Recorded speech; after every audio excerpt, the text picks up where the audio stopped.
नमस्कार दोस्तों, अगर आपके पास लावा बोल्ट N1 प्रो मोबाइल और आप उसमें रिंगटोन को चेंज करना चाहते हो तो इस वीडियो में आपको बताऊंगा कैसे आप रिंगटोन को चेंज कर सकते हो।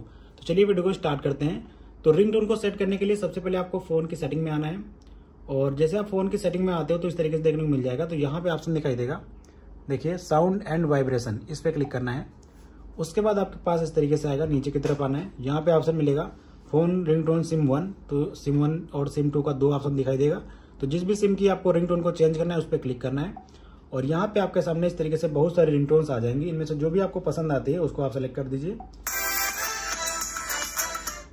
सेलेक्ट करने के बाद ओके कर दीजिए, तो आपका काम हो जाएगा, आपकी रिंगटोन सेट हो जाएगी। इस तरीके से आप रिंगटोन को चेंज कर सकते हो।